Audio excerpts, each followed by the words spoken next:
Ready star. देश के सबसे बड़े संसाधनों में वनों का नंबर सबसे आगे है, होना भी चाहिए, क्योंकि अगर वन सुरक्षित होंगे तो हवा, मिट्टी, पानी जैसे महत्वपूर्ण साधन महफूज रह सकेंगे।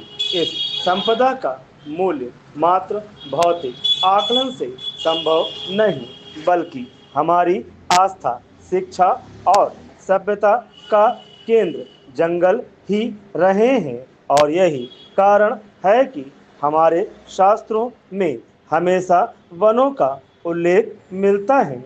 लेकिन ऐसा लगता है कि वनों के प्रति हमारी संवेदनशीलता धीरे धीरे खत्म होती जा रही है। देखा जाता है कि वनवासियों अथवा गांवों का वनों से सीधा रिश्ता रहा है, इसीलिए वे वनों और वन्य प्राणियों के प्रति संवेदनशील रहे हैं। पिछले दशकों में वनों के प्रबंधन पर हमारी चिंता खोखली इसलिए थी कि हमें दूसरे विकास की चुनौतियों का सामना करना था। इसी चक्कर में वनों का ह्रास भी हुआ। विकास के कारण हमारे द्वारा अपनी प्राथमिकता में नीचे रख दिया गया। Paragraph change. हिमालय चिपको आंदोलन के उदय ने नीतिकारों को झकझोर दिया और तत्कालीन प्रधानमंत्री इंदिरा गांधी सरकार ने ऐतिहासिक फैसला लेकर 1980 का वन संरक्षण अधिनियम बना डाला। इस कानून को दुनिया भर में इस देश का ऐतिहासिक अनोखा निर्णय माना गया, जिसमें वन भूमि को किसी भी अन्य उपयोग से वंचित कर दिया गया।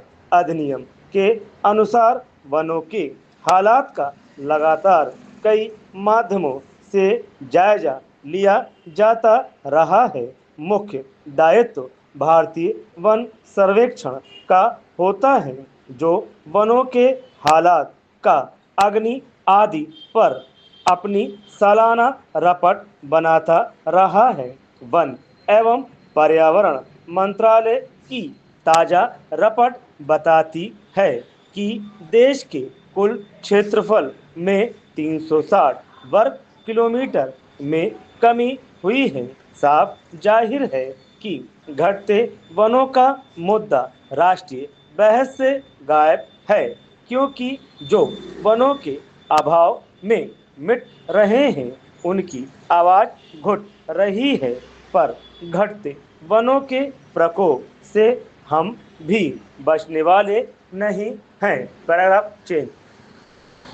पुराने जमाने में कुएं, तालाब हर दूरी पर हुआ करते थे। वन और चारागाह हुआ करते थे। बाग बगीचे घरों के करीब हुआ करते थे। पशुओं से माहौल आनंदित और प्रकृतिमय रहता था।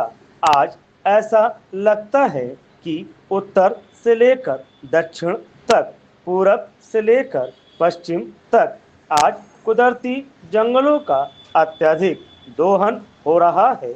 हम जानते हैं कि हिमालय भूकंप क्षेत्र के तहत माना जाता है। प्राकृतिक संरक्षण कर सभी जीव जंतु सुरक्षित रह सकते हैं। भारत, पाकिस्तान, नेपाल और चीन द्वारा हिमालय को संरक्षित क्षेत्र घोषित करना चाहिए और इस बात का ध्यान रखा जाए कि हिमालय क्षेत्र के अंतर्गत पर्यावरण और प्रकृति के अनुकूल महज 10% भाग में निर्माण कार्य की इजाज़त दी जानी चाहिए। बाकी 90% इलाका वनों के लिए सुरक्षित किया जाए। हम आज भी देख रहे हैं कि देश के अंदर धर्म के नाम पर कारोबार हो रहा है। धर्म का संबंध आचरण से होता है।